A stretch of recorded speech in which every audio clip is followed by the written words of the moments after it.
Today in London, Nokia unveiled its latest attempt to grab some market share from Apple's iPhone and Google's Android. The company's new line of smartphones includes the touchscreen N8. For more on this new product and Nokia's prospects, we're joined by Carolina Milanesi. She is a vice president of research in Gartner's mobile device team. Carolina, you've had a few days to play with the N8. What are your impressions?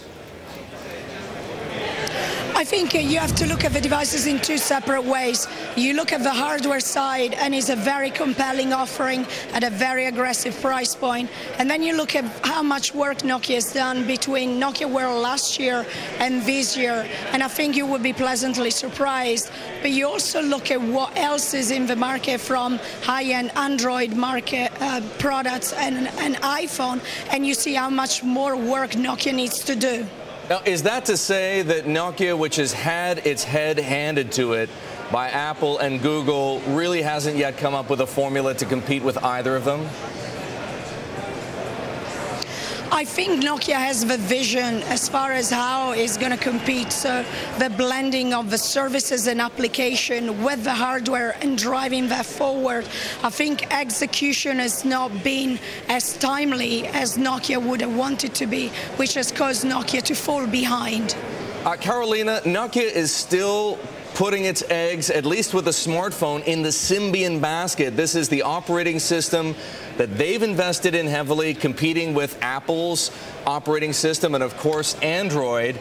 Does Symbian really have what it takes to compete with those, or is this a losing proposition long-term for Nokia? I think Symbian has what it takes to make a smartphone a mass market phenomena, and that's exactly what Nokia has been doing. I think if you look at the high end to really compete with iPhone and compete with the high-end Android, MeeGo will do the job, so the other platform that Nokia has. Okay, so on the higher end, something other than Symbian, is that where Microsoft is going to come into play? We heard from Stephen Elop that he plans, or at least from the chairman, that Nokia plans to work even more closely with Microsoft in the years ahead. Nokia has been working with Microsoft in a lot of different ways, especially if you look at the enterprise solution. There's a lot that comes from mobile office that is helping to really deliver a compelling enterprise offering. I don't really see Elop joining, meaning Nokia will embrace Windows Phone 7 as an OS.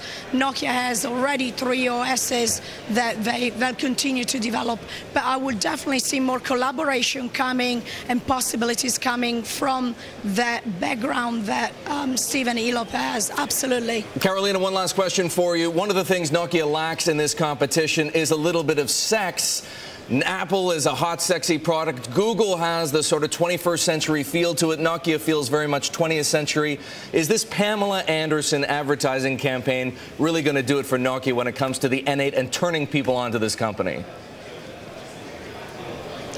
I think you're absolutely right that if you look at what Nokia has done, especially over the past 2.5 years, you really look at the brand more as far as reliability and also aggressive price point than not about being cutting edge and trendy and sexy.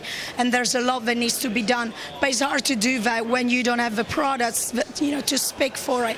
And I think what you'll see with the N8 is a start of that, and then the C6 and the C7 will allow, more build onto that new message in Q4.